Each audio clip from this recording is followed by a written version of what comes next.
remarks, and then we'll open it up to questions for you all. So go ahead, Coach. Good to see everyone. It feels like it's been a long time. So no, we're super excited, and we have 2 days in of official practice. We start on Tuesday. Went 2 days, gave them yesterday off, and now we're going right after this. We'll be down on the practice floor. So really love this group. Obviously, we're experienced. We return our whole starting five, and then really added some key pieces in terms of, as you guys know, we needed more depth. So added that through two freshmen, and a couple transfers. So I think you'll see, obviously a year of experience now. We're in a much better place. We're a lot further along than what we were this time last year. And we're actually having an early scrimmage. In 2 weeks, we have a scrimmage this year that I think will help us a lot. It's against, one of the top 25 team in the country. So another really good opportunity for us to see really where we're at, and then have enough weeks before our first game to get better from that. So we're healthy, we're getting better every day, and just really excited to continue to grow and see what we can do this year. So with that, I'll open it up to you guys. First, can you tell us a little more about the newcomers and what you expect with the lads to your team? Yeah, we have with the two freshmen, really impressed as freshmen. They're picking up on stuff. We run a lot of different things, obviously defensively schemes, and they're picking stuff up very quickly. So I think both of those guys can come in and help us in that wing position. And then obviously, Camille Hobby, fifth year from NC State, she's shown really some glimpses of being really, really special. And as you all know, we need more depth in the five position, and she's a little bit different than KB. She's a true physical banger down there, can really, really finish. So with KB and her both able to play the five, and then also being able to play them together some, I think is going to give us a lot of different looks that we did not have last year. And then Shea Bolin is continuing to improve every single day, and she can really shoot the ball at 6'3", and another option at the 4 spot where we also needed depth. So you guys saw it last year in the NCAA tournament. We were banged up, and we just didn't have many options after that. So that's going to be the most exciting thing for me this year, is that we actually have more bodies and we have more depth. Shauna, what's been the process of working Camille and Kendall together out there, and how did you like this thought? I'm trying to do it even more. I need to be, early on, it was more so subbing them in for each other.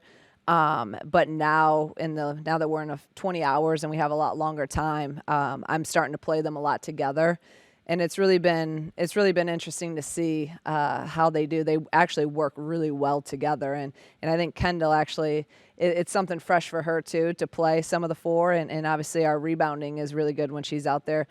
Kendall's shooting the ball from 3 a lot better right now, and I told her she needs to continue that. So if she can consistently hit a 3, that's going to be, a game changer when she's at the 5 or when she's at the 4. So we're working more of it in, and now that we're in our 20 hours, we're going to be able to do that a lot more, give them a lot more reps together.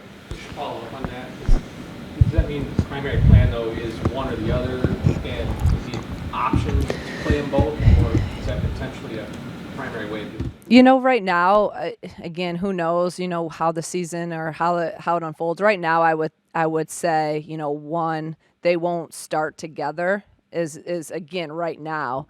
Who knows, if I really like how it looks with them both out there, then we'll go with that. The nice thing is we have options. And as a coach, you want options, and we didn't have a lot of options last year. So, it'll be good too, because as we're doing research in our team, the guys that were playing a ton of minutes, a lot of those losses, they were at high minutes. And I think we're best when you get a little bit of a break. And when Makira, Jen, Adalia, Kendall, when they're fresh. And then you also saw, I think, some of those high usage, ended up getting some nagging injuries come, the end of the season, which we want to try to avoid. So we'll see how it goes.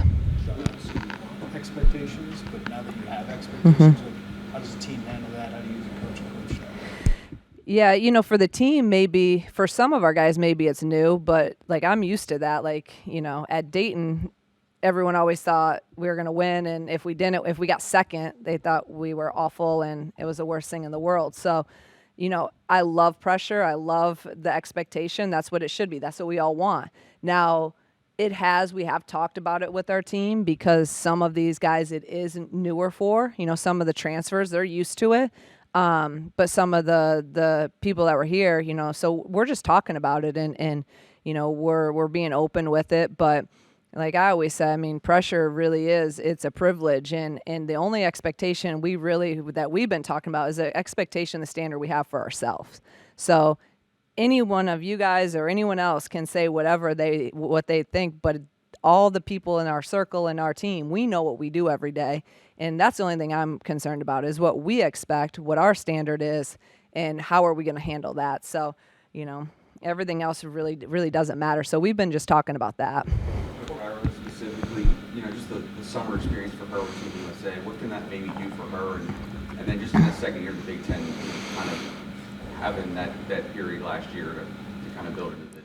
Yeah, I think at any time the experience is just so critical, right? Like all of our kids have talked to me about, I feel so much more comfortable now. I understand the standards. I understand the system. I understand what you expect every day, right? So now they understand what the Big Ten's like. They've been through a whole season. So I think someone like a Makaira, she saw a little bit of everything last year in terms of how teams defended her. You saw, she really saw it all. And I think she's now gained even more experience in playing with USA basketball against, and with some of the best players in the country. I also think it gave her a really good appreciation for how we do stuff and in our system that really lets her flourish and play and thrive. But I mean, she's in a really good place right now mentally and I think confidence-wise. So I expect her to, just take off from last year and have an even better season than last year because now she knows what to expect. You got to remember last year for a lot of them, it was still their first time. It was their first time playing Ohio State. It was their first time playing, at Indiana, all those type of things, right? So that experience is just going to give them more confidence going into this year. When you go into the transfer portal and you look at Shea and Camille, what do you, when you're looking at fit versus a roster that has a bunch of experience coming back, how do you kind of balance those two things out? And what have you kind of seen from that, how they fit with what you have coming back? Well, it's nice when you only have to add a couple, right? It's not like we had 4 transfers coming in. So we were very, very, particular with what we wanted and we knew what we needed. So, with the hobby, we had already recruited her. We knew her. We had kind of, followed her just because when you recruit someone, you kind of follow them. So we knew what she had and what we needed was a perfect fit. Now with Shea, we needed size and she fits our versatility. And she was an elite high school player. Obviously, he's had some injuries the past couple of years, so it's going to take her, a little bit to kind of find her rhythm again. But they fit in seamlessly. And you also have to remember, I think Hobby's my first fifth-year transfer I've ever had. So it made me even think we've had a ton of transfers through the years, but she was the first fifth year. She's also used to a system for 4 years and has a lot of habits and used to a certain culture. So I give her a lot of credit because we're a lot different than her former culture and just how we do stuff. And some of it's been, it's been really new for her. And some days it's like, no, this is how we do it. And so she's really adjusted quickly. And sometimes you forget that when it's a fifth year, that they have 4 years of somewhere else and now you're trying to adapt quickly, build relationships quickly in order for her to be the best version of herself. How's the team like from last year? Last year's team had a lot of success, but how do you prevent your team, last year's in the past, and move forward? We talk about it. We're open about it, and then it kind of fits into what we talk about all the time, like whether it's yesterday or last year, like none of that matters. We're only focused on today and what we can control. You can't worry about the future. You can't worry about the past. You got to focus in and lock in now. So really, my challenge to them since summer and even now, I just finished up my individual meetings with our whole team. I try to do them every few weeks.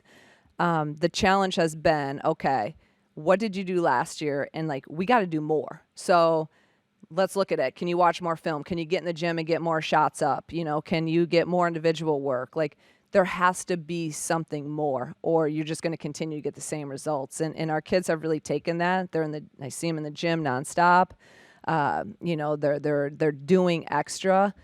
So it's just really been, and the thing is, it's not like I could see if we won a national championship. You know, we didn't.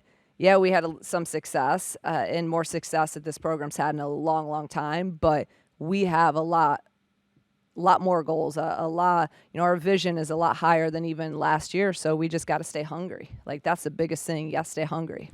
You have a rotation that may be closer to 9 compared to last year when it was maybe closer to 7. Is there things that you can do now that you, especially on the defensive end of the floor, that you were doing at Dayton that you just couldn't do last year because you couldn't trust that to be on the floor? You know, we're never like, I mean, never say never, but we're not a pressing team. We're not in the passing lane team, but I think we can be more disciplined for longer. We can be, you know, go a little bit harder defensively for longer. We can, you know, just because now you're getting a little bit of a break and you're not playing, you know, 39 minutes. I mean, there's a lot of games, you know, that some of our players are playing 38, 39 minutes, and they're doing that over and over, especially when you have someone like a KB or a Makai or Jen that have the ball in their hands all the time, or KB's down there banging the whole time. So I think just a little bit more breaks will keep us, you know, fresher, more disciplined, more consistent. At least that's what I'm hoping, you know, for longer, and build a finish stronger. You know, at the end of the game, be a little bit fresher, have fresher legs. Are you the perception of your program to be able to add that depth in a really competitive portal atmosphere? I think you guys know people want to go. You know, you got to win. So having winning 20 some games last year, making an NCAA tournament, that now we had some solid evidence to sell, right? Before we're like, well, we've won here, we've done this, we do this, we're going to do this is our vision. But now having some success, now people are like, okay. And you know, I give credit to a lot of, you know, our transfers last year that believed in it. I give credit to, you know, Corey and Gretchen, who had a lot of different options, and we hadn't won a game, and they believed in it. And your Makairas, your, you know, Jens, that go down the line, they just trusted people and a vision and nothing else. Where, you know, and that's where recruiting comes in. I mean, the more we win, the more, you know, people are going to look at us, and then hopefully through the success and also through our players saying, hey, this is how our culture is, this is how we're taken care of here, that hopefully will weigh in on recruiting and getting some of these transfers and or high school kids. More of a guard-oriented team last year, shot quite a few threes. Is that the style of play that you prefer, or was that more personnel-driven? No, we always want to play like that. I mean, if we're open, I'm telling them to shoot it. So, and obviously in our Phoenix transition, we're trying to score in 6 seconds or less, and a lot of those are up the street and open threes, and those are shots we take every day. Those are rhythm shots for us. They're system shots. So, I'm good with that. You know, and so I want our players to play free, fast, and we're going to set them a ton of ball screens, and they know every screen, every ball screen is an opportunity to score. So I'm actually talking to a lot of our players right now, be more aggressive. You know, we're last 2 days in practice, we're overpassing in his turnovers. Like, if you're open, shoot it. So we want to play fast. We want to take open shots, and that's how we're going to play. Yeah, knock on wood, we're good right now. So everyone's good, and we're back. You know, we had some things over the summer, but we're good now and moving forward. So. Had a lot of success in her career. What have you learned about her just since having her on campus and kind of with the team? You know, I think she's still finding. You know, I think she's done it. She's a vet, so she understands that she comes in and she doesn't just say everything this is how we do it, or this is how we did at Stanford. I mean, she's really learning and taking everything in. But even in the last couple of months, you can see she's just a really good connector, and our players really, really gravitate towards her, and they really enjoy, you know, they're in her office all the time. You can tell there's instant respect. Those are type of things that don't normally happen for an assistant that's only been here a couple months. And I think that is huge. And yeah, she's done what we're all trying to do. She's won a national championship. So, it's interesting to get some of her feedback and insight and opinions and new ideas too, which is great. I actually just in our staff meeting today, I'm like, you guys, like, I know my other assistants know me, but I'm like, everyone, like, keep bringing new ideas. Like, we believe in what we do, but keep bringing new ideas. And hopefully she'll continue to be even more vocal with that stuff.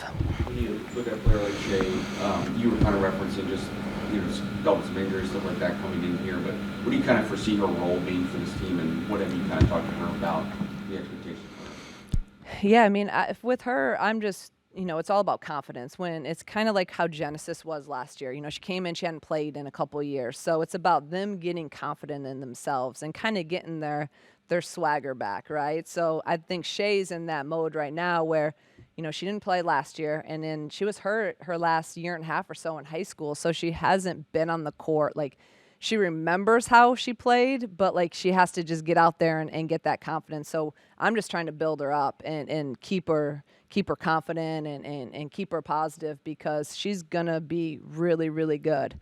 And she just has to go through those reps. She has to, defensively, we're totally different than Duke was, style wise, even offensively, like, we're totally different. And I want her to be aggressive, and I want her to shoot, and some of those things, she just wasn't used to. So it's a process, and we went through it last year with Jen, from someone that didn't play. So, she'll get there. There's no doubt about it. And when she does, she's going to help us a lot. Where her numbers were out of this world in high school, and she's obviously not going to have that right out of the year. And how do you handle somebody like that who's obviously going to have a different role than she's ever had? Yeah. Maybe in her basketball life. Well, I actually, I think she right now is thinking like a freshman and thinking she's going to have a different role, and that's good. But I want her to. I just met with her the other day, and I told her, I want you to remember you scored like 10 million points in high school. Like, I want you to have that mindset. Like, I don't want you to defer all the time. I don't want you, when you're on the floor playing, I don't want you to think you're a freshman. Like, you have to have the confidence that you had when you're in Buffalo, New York playing. So I'm trying to get her to not really think like a freshman, because I think she could really, really help us. And she could help us, this year. Like, that's my vision for her. So I told her that, and then it's funny just, telling her that next day in practice, she's shooting every time she's open, and she's a scorer. Like, don't try to be something that you're not. So, she'll go through normal freshman stuff, but she's progressed really well. Like, I'm really excited about where she's at and how she could help us this year.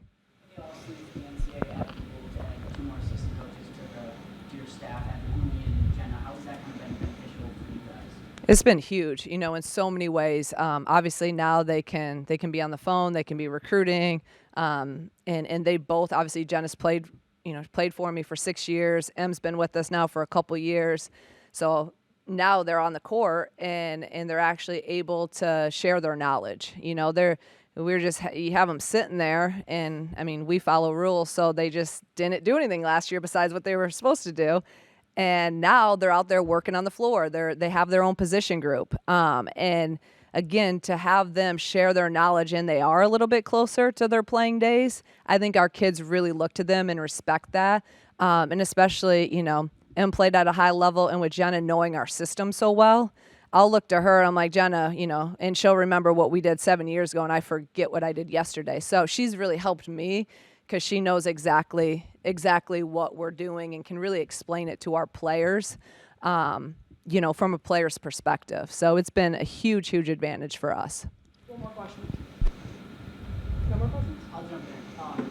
So the NCAA tournament last year, we saw all-time numbers for viewership for women's basketball, the sport. What are your hopes for this year, not only for Illinois, but continued growth of college basketball? No, I think it's just going to continue to go up. I think, look even in our league, look at some of the numbers. I mean, Iowa already has every home game sold out. I mean, they're playing a game at Kinnick, and it's Indiana had multiple games. Purdue had a sellout. You go down the list, and the numbers, especially in our league, are just outrageous. So, our numbers here, they're not what we want, but they're a heck of a lot better than what they were, I guess, from what I hear, the previous years. So, like, it's all about let's keep this. Let's work on getting more people in State Farm Center, which I'm not like satisfied or content with that. I want to keep trying to grow it, but then it's also I want the numbers from everywhere else to continue to go up. It's great for our game, and you saw last year in the finals. Everyone's talking about the game and the players. I mean, that's what this sport deserves. That's what I hope it just continues to grow and grow. So I'm excited about that, and I think we're in a good place here, but we got to keep growing it here as well. Thank you.